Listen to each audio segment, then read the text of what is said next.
আসসালামু আলাইকুম গাইস, দেখতেই পাচ্ছেন খন্দকার হক টাওয়ার। আর এই মার্কেটের সামনে আমি দাঁড়ানো। এখন মার্কেটের ভিতরে চলে যাব। এখন বাজে 2টা। ইফতারের আগে বাড়িতে যাইতে হবে, তাই তাড়াহুড়া করে মার্কেট করে চলে যাব বাড়িতে। তো সবাই আমার জন্য দোয়া করবেন, আমি যাতে সুস্থ স্বাভাবিকভাবে রোজা থেকে ইফতারের আগে বাড়িতে যাইতে পারি। অনেক বকাটি পকেটমারের হাত থেকে যাতে বাঁচতে পারি। সবাই আমার জন্য দোয়া রাখবেন। এখন সোজা লিফটে চলে যাব দোতলায়। মেয়েদের ভালো ড্রেস দোতলায় পাওয়া যায়, দেখি দামে কিনতে পারি কিনা, কারণ শুনেছি অনেক দাম নাকি। এখন দেখি কি কিনা যায়। তো সবাই আমার জন্য দোয়া রাখবেন। এখন ঘুরে ঘুরে দেখব কি ড্রেস কিনা যায়। সবাই তো পাকিস্তানি নিয়ে উড়াদুরা, কারণ আমার কাছে পাকিস্তানি ড্রেস কেনার অত টাকা আমার কাছে নাই। যেই প্রাইস ওই প্রাইসে কিনতে পারবো না। তো অনেক জামাই দেখছি, যদি জামা পছন্দ হয় তাহলে দামে আসে না, দামে আসলে জামা পছন্দ হয় না। সব 5,000, 3,000, 4,000 আর উপরে। তাই টুকটাক আমি 2টা জামা আমার মেয়ের জন্য নিছি, একটা টপস একটা প্যান্ট নিছি। অত ভিডিও করে আপনাদেরকে আমি দেখাতে পারলাম না, কারণ সব ভিডিও এর মধ্যে অনেক বড় হয়ে যাবে। আর এখানে ভিডিও করতে অনেক বিজিবি লাগে, কারণ সবাই তাকিয়ে থাকে। আমার অত বড় সেলিব্রিটি নয় যে আমি ভিডিও করব, তাই টুকটাক চুপিচাপি আমি একটু ভিডিও করে নিলাম। আর এখানে ভিডিও করতে আমাকে দেবেও না, তাই আমি চুপি চুপি একটু করে নিলাম। তো যদি কোনো এক জায়গায় ভালো লাগে তাহলে আমার জন্য সাবস্ক্রাইব করে দিবেন। লাইক কমেন্ট সাবস্ক্রাইব করে ভিডিওটার পাশেই থাকবেন, আমার জন্য দোয়া রাখবেন। আমি যাতে সুন্দরভাবে সামনে ঈদ করতে পারি, আল্লাহ যাতে নেক হায়াত দারাজ করে, আল্লাহ যাতে আপনাদেরকেও বাঁচিয়ে রাখে, এই দোয়া করতেছি। আর এখানে জুতা দেখতেছি আমার মেয়ের জন্য, কি জুতা কিনা যায় দেখি।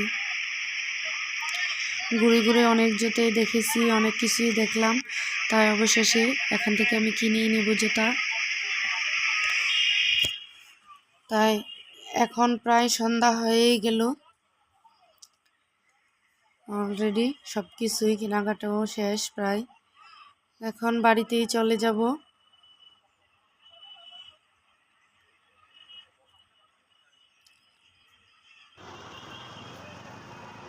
দেখতেই পাচ্ছেন চারিদিকে কেমন অন্ধকার অন্ধকার হয়ে যাচ্ছে।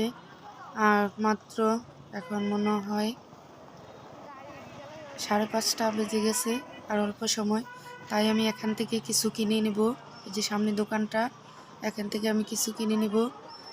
এখান থেকে লাচ্ছি, তারপর পানি, ঠান্ডা পানি।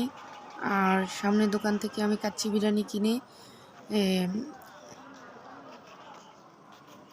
গাড়িতে উঠবো, কারণ গাড়িতেই মনে হয় ইফতারের সময় হবে। তাই আমি সব কিছুই কিনে ব্যাগে করে নিয়ে চলে যাচ্ছি। আর উড়াদুরা যাচ্ছি অনেক তাড়াহুড়া করে। এখানে গাড়ি পাওয়া যায় না, অনেকক্ষণ দাঁড়িয়েছিলাম, তাই হেঁটেই চলে যাচ্ছি। প্রত্যেকটা দোকানে দেখতেই তো পাচ্ছেন লাইট জ্বালানো, কারণ ইফতারের টাইম হয়ে যাচ্ছে। এত ভিড়, কিন্তু এখানে একদম খালি। এটা নতুন মার্কেট, এই মার্কেটে একদম খালি। বাড়ি থেকে আয়া কল দিতেছে। অলরেডি বাড়িতে চলে আসলাম। এই যে মার্কেট,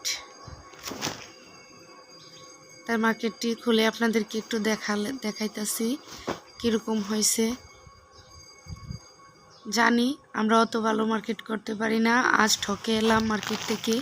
মনে অনেক কষ্ট, জীবনে আত্মীয়ের দোকানে মার্কেট করা যাবে না, আমি বলে দিছি।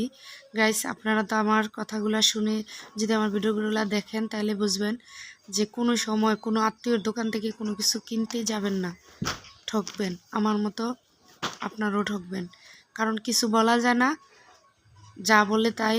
কিন্তু অন্য দোকানে গিয়ে যাচাই বাছাই করে দেখলাম আমার থেকে অলরেডি 400-500 টাকা বেশি নিছে একটা জামায়। আপনাদেরকে দেখাইতেছি, এই জামাটা আমার মনে মনে অনেক কষ্ট হয়েছে, আর এটা আমার জন্য কিনছি। তাই আমার জামাটা কীরকম হয়েছে এই জামাটা মাত্র 700 টাকা দিয়ে কিনছি। এটা হচ্ছে এটা ওড়নাটা অনেক বড়, লোনের মধ্যে কিনছি কারণ আমার সুতি জামাই অনেক পছন্দ। আমি পাকিস্তানি ড্রেস কেনার মতো আমার পয়সা নাই, আমার এটি আলহামদুলিল্লাহ আল্লাহ এই তৌফিক দিয়েছে, এটাতে আমি শুকরিয়া।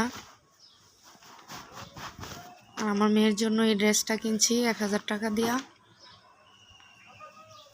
এটাও এক আত্মীয়ের দোকান থেকে কিনছি, কিন্তু এটা আমি সুতির মধ্যে কিনছি, এটা আমি কোনো ঠগি নাই, এটা আমার থেকে কমই নিছে। অন্যখানে 1000 টাকা বেছে, আমার থেকে তাও 100 টাকা কম নিছে।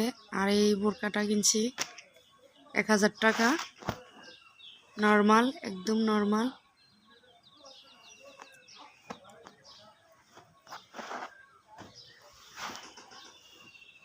এই জামাটা আমাকে অনেক কাঁদাইছে, এই জামাটা আমার থেকে 1900 টাকা নিছে। এটা নাকি ওদের কিনা প্রাইস, কিন্তু আমি অনেক ঠকছি, আমার অনেক কষ্ট হইতেছে, অনেক কষ্টের টাকা। আমার স্বামী কাজ করে, রোদে পড়ে কাজ করি, রমজান মাসে রোজা থেকে কাজ করে এই টাকাটা আমাকে দিছিল, আমি এই টাকাটা দিছি আত্মীয় দোকান থেকে। আপনারা জামাটা দেখে কেমন লাগতেছে? এটা কি 1900 টাকা? আর এটা হচ্ছে টপস, এটা 500, এটা হচ্ছে এই প্যান্টটা হচ্ছে 400। এগুলো আমি সবই কিনছি, মোটামুটি আমি খারাপ না, ভালোই কিনছি। কিন্তু ওই জামাটা আমার থেকে 1900 টাকা আত্মীয়র দোকানে রাখছে, কিন্তু আমার মনে অনেক কষ্ট হয়েছে জামাটা কিনে। তবে আমি সামনে সিদ্ধান্ত নিয়েছি আর কোনো দিন আত্মীয় স্বজনের দোকানে যাব না, ঠকতে হবে। এটি আমার আম্মার জন্য নিছি, এটা পেটিকোট আর ওইটা মেক্সির কাপড়। তাই আমি ভিডিওটা এখানেই শেষ করলাম। আমার ভিডিওটা যদি ভালো লাগে লাইক কমেন্ট সাবস্ক্রাইব করে আমার ভিডিওটার পাশেই থাকবেন। আসসালামু আলাইকুম, আল্লাহ হাফেজ।